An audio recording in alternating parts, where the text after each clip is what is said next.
This is Jeff Abante again. Ayan guys, share ko sa iyo today gaano kalamig ngayon dito sa amin. Sa atin yung pinto. Ayan.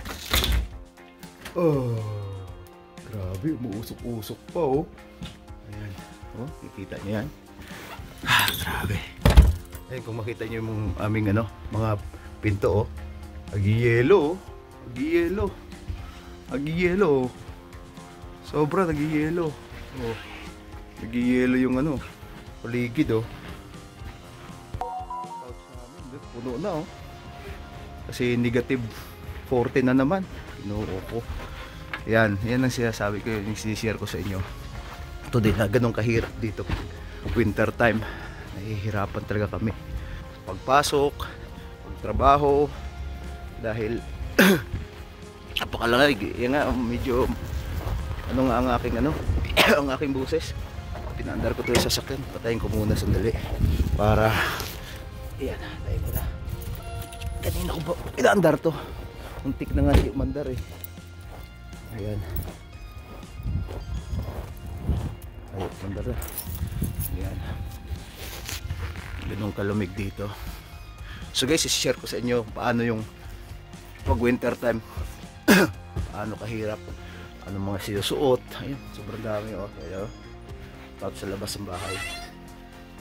Kita niyo yung oh, yelo.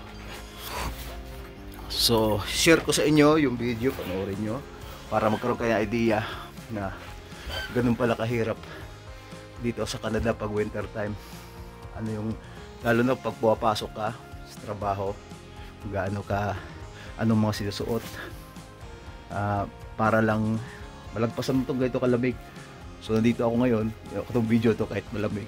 So gulang tayo. So yun guys, panoorin yung video para sa mga papunta pa lang dito sa Canada, magkaroon na kayong idea na gaano kahirap pag winter time dito sa bansang Canada. So panoorin nyo guys! Ayan nga guys, lumabas na tayo bago tayong ligo. Kita pa ng ating mga ikong. Ano ba yan? Ayan, mag-medyas po tayo guys. Dahil dito, pag itong buwan, winter, kailangan 3 medyas ang isusuot mo. Hindi pwedeng isa. Kung makikita nyo, 3 na yan aking isinuot. Dahil dito sa Canada, pag winter time, yan ay para sa amin ay talagang napakahirap na buwan. Ayan na guys. Nakasuot na tayo ng suporta sa likod. Magdadamit na, magja-jacket na tayo dahil napakalamig ang panahon. Dito talaga kami dito sa Canada. Kaya pag kayo pumunta rito, ganito din ang gagawin nyo. Ayan, nagsuot na tayo ng ninja. Mayroon tayong gagawin. Hindi, ganyan talaga para hindi pros yung mga mukha dahil napakasakit. Gloves, nagsuot na rin tayo. Ayan ang ating bag. Kailangan na nating pumunta ng trabaho. Handa na ang lahat. Ayan, magsusuot na tayo ng boots natin dahil kailangan hindi malambigan ang ating mga paa. Kailangan nating magsuot ng boots para panglaban sa makapal na snow. Kung makita nyo, lalabas na tayo. Ayan, akala mo parang walang nangyari pero napakalamig niyan guys. Kung nakita nyo, umuusok-usok pa. Sobra, di ba? Oh, napakalamig. Nasa negative 40 yan. Feels like 48 yata yan ang time na yan. So ang refrigerator napakalamig na sa negative 3 lang yun. Lalo na dyan. Ayan, so tayo sasakyan. Yung aking sasakyan parang nahihirapan ng umandar. Ayan, lagyan natin bag para yan, iikot-ikot natin para makita nyo ang paligid. Diba? Puting-puti, nag-i-snow. Akala nyo maganda yan, masarap. Hindi, oy! Ayan, pasok na tayo. Ayan, bibiyahe na. Ayan guys, ganun ang daan. Madulas po yan guys, napakadulas yan. Kaya dapat konting ingat pag nag-drive dito pag kayo nandito na. Ayan, puting-puti. Makita nyo na lang yung linya ng diadaanan ng gulong ng sasakyan. Minsan nagba-black ice na yan. Napakadulas ng daan na yan. Ayan. biyahe na tayo papuntang trabaho. So mga 15 minutes po ang biyahe dyan pag summer, pero pag itong winter medyo mga 20 minutes ang ating tatakbuhin dahil medyo dahan-dahan lang tayo. Kung makikita nyo, nasa unahan ko pa, usok na usok itong truck na to, oh. Ayan, ito pa ang truck. Ayun, papunta na tayo ng trabaho. Ganyan po kahirap ang buhay ng mga nagtatrabaho dito sa Canada. Akala nyo lang ay maganda,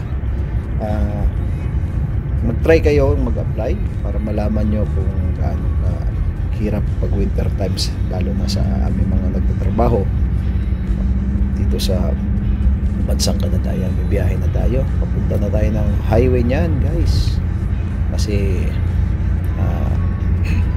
nasa tabing highway po. Ayan, nasa tulay na tayo. Yan, pa-highway na tayo, lalabas na tayo ng highway kasi nasa tabi ng highway 1 ng aming planta, GBS Canada.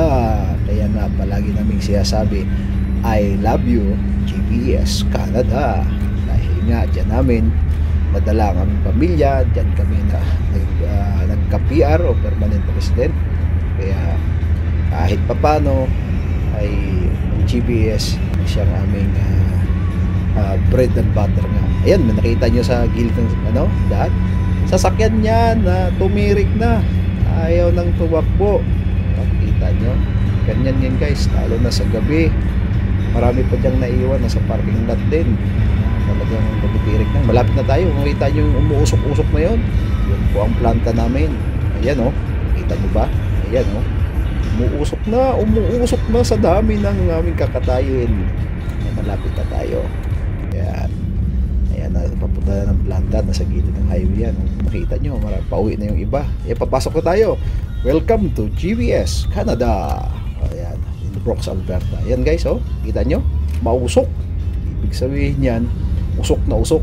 Usok na usok na yung mga kamay sa katrabaho. Ayan, napakaputi ng usok dyan, oh. Makita nyo yung mga parking lot, puno ng sasakyan, pero puno din ng yelo.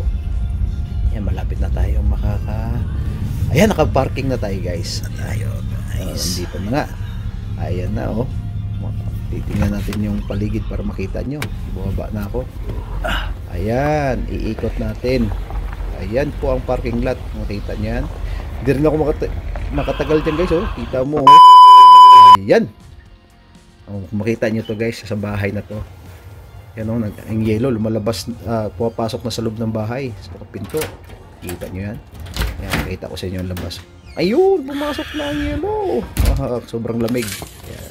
Oh, yung sa aming harapan, ayun, kung makita nyo yung couch na yan, yung mga upuan na yan, nag-yelo na. Oh, pati yung mga dingding, yung makita nyo, oh. Pati yung aking camera, oh, punong-puno na. Ayan, oh. Sobra, di ba? Hindi yan maganda, sobrang lamig niyan. Kaya napakahirap talaga para sa mga nag-abroad Canada, hindi ganun padali. Ayan, kung makita yung paligid, napakalamig. Ayan, ayan guys. Cause I'ma live life for the fight, yeah, I'm here to get it. I got drive.